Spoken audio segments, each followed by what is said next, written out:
Today's topic is not just shocking, it's a wake-up call. In the last 6 weeks alone, 4 deputies from the Texas Police Department have died by suicide.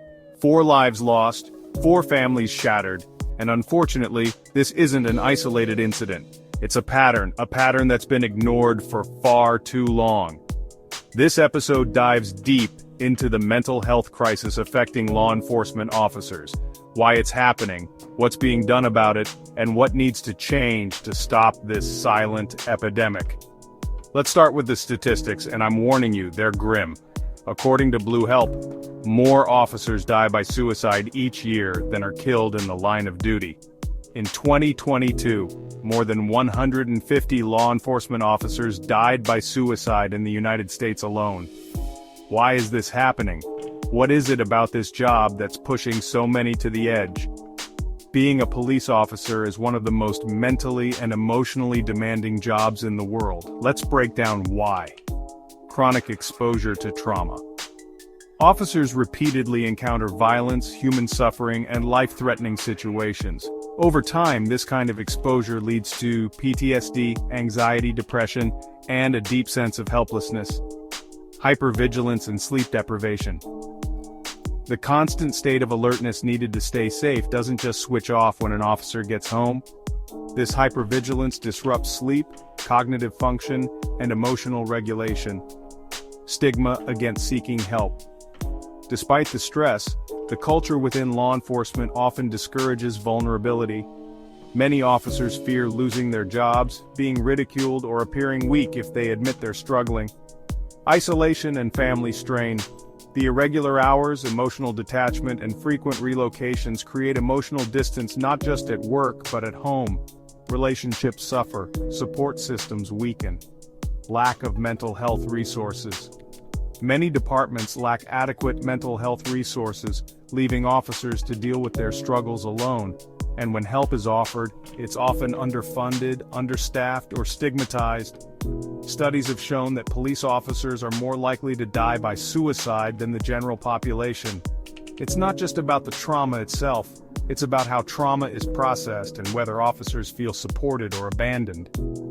Neuroscientific research tells us that chronic stress rewires the brain, reducing the ability to regulate emotions, increasing impulsivity, and dulling the brain's reward system. Their brain gets stuck in survival mode, constantly fighting an invisible enemy. And when that mental strain becomes too much to bear, some officers feel like they have no other choice. Clearly, something is broken. And if we're going to save lives, we need real, structural change. Here's what experts recommend. 1. Cultural overhaul. Police departments must create a culture where seeking mental health support is seen as a sign of strength, not weakness. 1. Accessible mental health resources. Departments need to provide readily available counseling, peer support programs, and confidential hotlines. 1. Trauma-informed training. Officers need to be educated about mental health, stress management, and emotional resilience as part of their standard training. 1. Regular mental health checkups. Just like physical health evaluations, mental health screenings should be standard practice. 1. Family involvement. Mental health resources should extend to officers' families who also endure the toll of this high-stress job. This isn't just a police issue. This is a human issue. Because when the people responsible for public safety are drowning under their own psychological burdens, everyone is at risk. Here's how we can help. Raise awareness, share this video, talk about the stigma, make noise about the need for change, support nonprofits.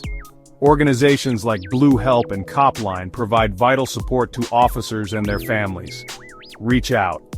If you or someone you know is struggling, contact mental health professionals, crisis hotlines, or peer support groups. Your life matters. This episode isn't just about pointing out a problem, it's about starting a conversation and pushing for real change. If you're an officer watching this, you are not alone. Your pain is real, your struggles are valid, and help is out there.